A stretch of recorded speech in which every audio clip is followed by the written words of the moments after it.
दोस्तों, code for job channel में आपका स्वागत है। मेरा नाम नीरज है। आज का ये छोटा टॉपिक है डिस्ट्रक्टर। जैसे कंस्ट्रक्टर होता है वैसे ही डिस्ट्रक्टर भी होता है क्लास में। तो इसका एग्जैक्टली यूज़ क्या होता है, क्यों मैं इसको बता रहा हूँ। वैसे आप कहीं भी पढ़ेंगे कोई इसको पढ़ाएगा भी नहीं। इसका कुछ ज़्यादा यूज़ नहीं होता है, ये ऑटोमेटिकली काम करता है सारा कुछ, है ना। लेकिन हम लोग फोर्सफुली भी इसको यूज़ कर सकते हैं। कभी कभी इंटरव्यू में क्वेश्चंस पूछ लिया जाता है। तो सबसे पहले बताता हूँ मैं what are the destructors in C sharp. According to MSDN Microsoft, destructor which are also called the finalizers in C sharp are use to perform any necessary final cleanup when a class instance is being collected by the garbage collector। तो होता क्या है, जैसे हमने कोई object वगैरह create किए, है ना। तो ऑब्जेक्ट वगैरह क्रिएट करने के बाद वो क्या है ना, वो मेमोरी में कुछ स्पेस लेते हैं। तो जब ऑब्जेक्ट का काम ख़त्म हो जाता है, जैसे मान के चलिए मैंने प्रोग्राम रन किया, कंपाइल करते समय ऑब्जेक्ट क्रिएट हो गया, ठीक है ना। आफ्टर कंपाइलेशन मैं जब सिस्टम को बंद करता हूँ, बंद करने के बाद में या मतलब विजुअल स्टूडियो को मैं बंद करता हूँ, तो क्या होता है कि ये जो डिस्ट्रक्टर चलता है, जिसे गार्बेज कलेक्टर जो है वो उस ऑब्जेक्ट को कलेक्ट करता है, डिस्ट्रक्टर को चला के उसको रिमूव कर देता है। तो ये कुछ इस टाइप से काम करता है। तो डिस्ट्रक्टर होता क्या है, destructor is also a special type of method present in a class just like a constructor having the same name as the class. Same name होता है, बिल्कुल कंस्ट्रक्टर की तरह ही होता है, बस इसमें टिल्ट साइन लगा होता है ना। The constructor in C sharp is explicitly called when the object of the class is created. On the other end, जो कंस्ट्रक्टर है वो एक्सप्लिसिटली कॉल हो जाता है, करना पड़ता है अगर ऑब्जेक्ट को हम लोग क्लास का ऑब्जेक्ट क्रिएट करते हैं। On other hand the destructor in C sharp is implicitly called. Implicitly मतलब ऑटोमेटिकली कॉल्ड होता है, हमें इसे कॉल कराने की जरूरत नहीं होती। Object of the class is destroyed, जब क्लास का ऑब्जेक्ट है वो डिस्ट्रॉय करना हो, मतलब ख़त्म करना हो। तो when is a destructor method called in C sharp? A destructor method get called automatically by the garbage collector when the object of the class is destroyed। मतलब जो क्लास का ऑब्जेक्ट है उसको डिस्ट्रॉय करना हो तो गार्बेज कलेक्टर ऑटोमेटिकली इसे call कर लेता है, ठीक है। यही पॉइंट है। अब ये है when will be the object of A class get destroyed, ये आप पढ़ लीजिएगा सारा, है ना। इंटरव्यू क्वेश्चंस है। ये एक प्रोग्राम है, चलिए इसको मैं इम्प्लीमेंट कर लेता हूँ। असल में क्या है ना दोस्तों, मैं इसको इतना लाइटली इसलिए बता रहा हूँ क्योंकि मैंने अभी तक इसका कभी यूज़ ही नहीं किया, कभी मतलब कभी भी यूज़ नहीं किया मैंने प्रोग्रामिंग में।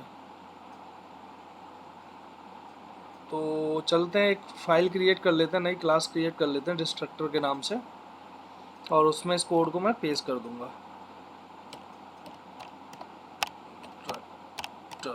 ओके, इतना ही कर लेते हैं, है ना। और मैं इस कोड को कॉपी कर लेता हूँ।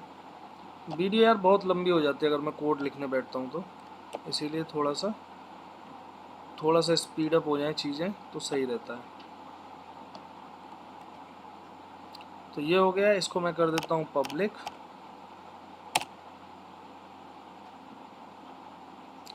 इसको कर देते हैं डिस्ट्रक्टर, क्लास के सेम नेम का होता है। तो ये हो गया एक कंस्ट्रक्टर। अरे क्या कर रहा है, कितना टाइम लेगा। कंस्ट्रक्टर मैंने पढ़ाया हुआ है प्रीवियस वीडियो में, आप देख सकते हैं कंस्ट्रक्टर। डिस्ट्रक्टर मैं आज इसलिए बता रहा हूँ क्योंकि आप लोगों को थोड़ा सा बेसिक सा आइडिया हो जाए, है ना। ये हो गया। नेक्स्ट है, ये मैंने क्या किया है, एक कंस्ट्रक्टर क्रिएट किया है और एक डिस्ट्रक्टर क्रिएट किया है। सॉरी। तो ये गेट टाइप है, टाइप बताएगा नेम का, है ना। अरे यार ये क्यों खुल रहा है। अब क्लास प्रोग्राम में मैं इसको कॉपी कर लेता हूँ, वहाँ पे पेस्ट कर देता हूँ। और यहाँ पे हम लोगों ने क्या किया हुआ है, ज़्यादा कुछ नहीं आता है पूछने के लिए इसमें से, है ना। तो ये क्या है, वो नेम स्पेस लेना रहेगा। अरे यार, यूजिंग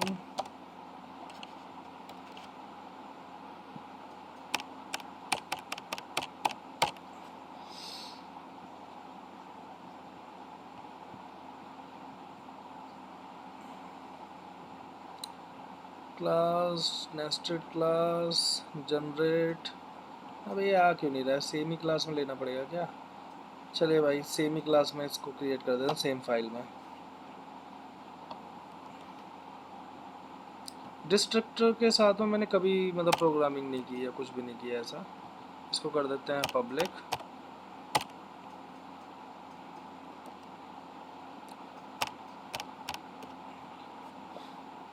डबल भी हो गया। आज पता नहीं क्या हो रहा है यार, आज ऑफिस में भी काम करते समय बहुत दिक्कत आ रही थी। चलिए तो ये डिस्ट्रक्टर हो गया। अब ये क्या कह रहा है, name space of the destructor demo. तो हमें इसका नाम चेंज करना पड़ेगा क्योंकि कंस्ट्रक्टर इस क्लास का मतलब ऑब्जेक्ट हमें इस क्लास का बनाना है ना। एक मिनट, वो गड़बड़ इसीलिए हो रही थी क्योंकि मैंने ध्यान नहीं दिया था, नाम में ध्यान नहीं दिया था, है ना। पब्लिक, इसको मैं कर देता हूँ उस क्लास का नाम। ये हो गए दो ऑब्जेक्ट क्रिएट, एक हो गया कंस्ट्रक्टर के लिए, एक हो गया डिस्ट्रक्टर के लिए। तो वैसे दोनों ही फिलहाल तो कंस्ट्रक्टर के लिए ही है। तो making object 1 for garbage collection. तो ऑब्जेक्ट 1 दिया, इसको हमने नल कर दिया, है ना। नल कर दिया तो गार्बेज कलेक्टर क्या करेगा, इस ऑब्जेक्ट को डिलीट करेगा। तो एग्जीक्यूट करते हैं।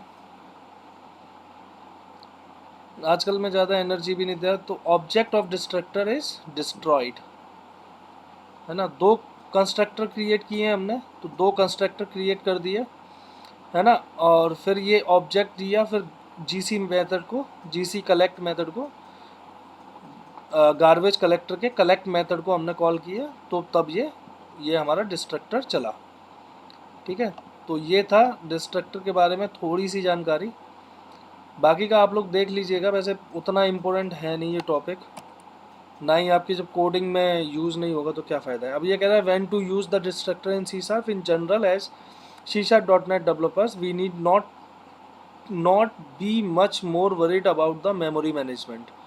हमें इस मेमोरी मैनेजमेंट से ज़्यादा मतलब नहीं है क्योंकि this is because the .NET garbage collector implicitly manage the allocation and the deallocation of the memory of for our object. तो ये क्या है ना, ये गार्बेज कलेक्टर के थ्रू ही अपने आप सारा कुछ मैनेज होता है, तो इसकी हमें ज़्यादा ज़रूरत नहीं पड़ती। तो however when our application work with the unmanage resource set. तो जब ये अनमैनेज रिसोर्सेज के साथ में काम करता है, अनमैनेज रिसोर्सेज क्या होते हैं, जैसे विंडोज़ के साथ में विंडोज़ का कोई रिसोर्सेज हम लोग यूज़ कर रहे हैं, फाइल को यूज़ कर रहे हैं, जैसे नेटवर्क कनेक्शन, जब नेटवर्किंग की कोडिंग करते हैं तो उसमें नेटवर्क कनेक्शंस वगैरह यूज़ करते हैं, तो वहाँ पे मेमोरी को रिलीज करने के लिए हम डिस्ट्रक्टर का यूज़ कर लेते हैं। तो जो लोग मतलब विंडोज़ और फाइल्स और नेटवर्किंग पे काम करते होंगे तो उनको इसका यूज़ पता होगा फ्रिक्वेंटली।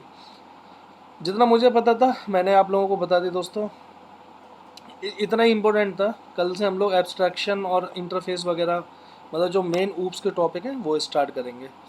मिलते हैं नेक्स्ट वीडियो में। अगर कोई आपके पास में कोई भी इशू या क्वेरी हो तो नीचे डिस्क्रिप्शन में मैंने टेलीग्राम ग्रुप का लिंक दिया हुआ है, तो वहाँ से आप उसे ज्वाइन कर लीजिए और वहाँ पे आप पूछ सकते हैं। साथ में जितने भी नोट्स वगैरह हैं मेरे सारे आपको वहीं उसी ग्रुप में मिलेंगे।